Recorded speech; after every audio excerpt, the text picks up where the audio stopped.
Hi, I'm Alex and I am one of the trainers here at Platinum Canine.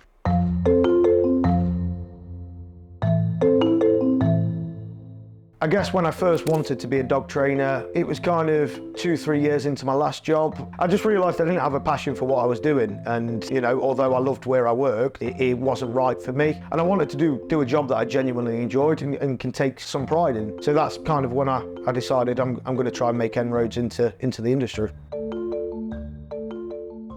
So the reason why I chose Platinum Canine, I had a general idea of what I wanted to do after leaving my last place, mainly working with animals. So I had kind of a list of all the jobs that were animal related. A lot of them were kind of like kennels, catteries. Then my sister sent me a link to Platinum Canine. So I applied, I came on the day.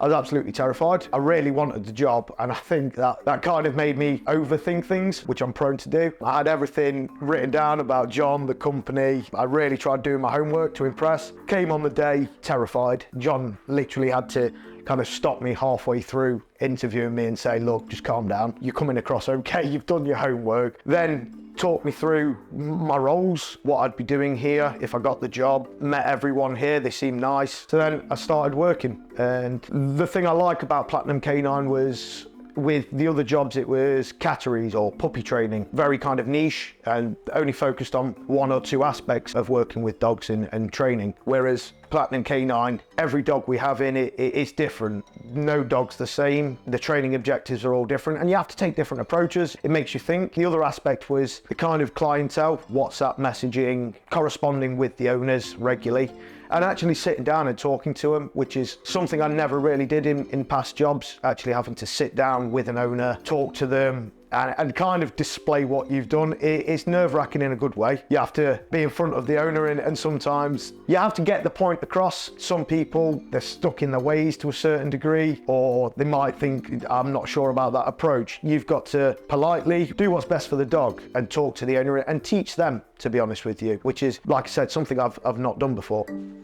Good girl. Ollie, sit. You know, put in. Greatest triumph.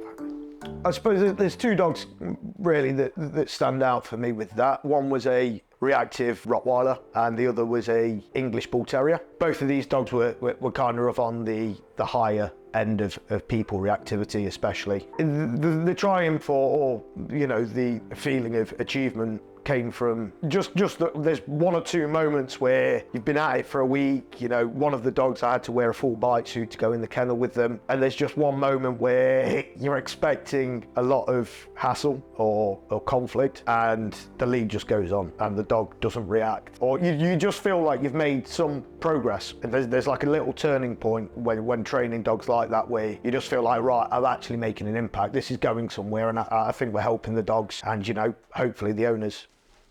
Oh, that's the one you want, mate. Which one? Obviously Mastiff. That's the proper dog, mate, instead of your Dachshund.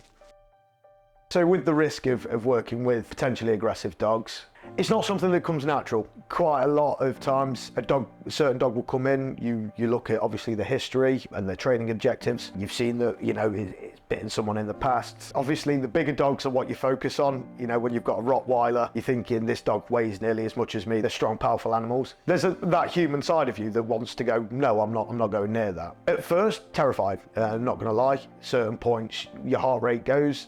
The most important thing isn't how to overcome it, is to exude confidence. Dogs will pick up on nerves quite a lot.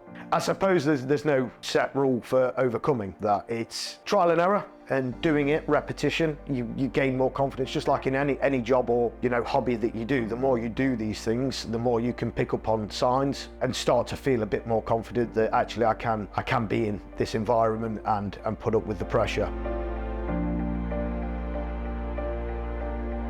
So obviously working as a dog trainer, pretty much on my first day, I learned that quite a lot of what I thought I knew about dogs and training dogs was not accurate or doesn't apply to every dog. When you've got a dog at home, you're doing, you know, treat training, getting them to sit and stuff, it seems pretty easy. Now, they are obviously completely different training methods to what you need to use for certain dogs that we have here. So biggest misconceptions, I'd say, is treats. A lot of people rely on treats. It's bribery. You think that you're helping your dog by sticking a handful of treats in front of them and, oh, come on, Dottie, let's go buy this dog, or sit, good boy, and just feeding them treats all the time. Now, if a dog does it for treats, that's great. They won't always do it for that treat. That treat will lose its value over time. You're relying on something and just praying that the bribe pays off, which it doesn't work.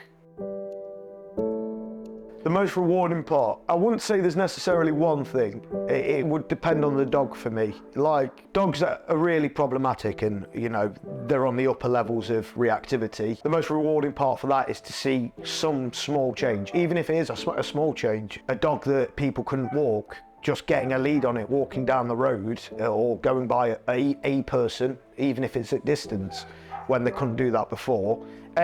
The reward there's the dog actually being able to walk. You know, the rewarding part of that is this dog can actually go outside now and have more of a life. Sometimes it's the owners where they really struggle, and obviously having a dog or any pet is a big part of your life. You want them to be happy, you want them to have a good life.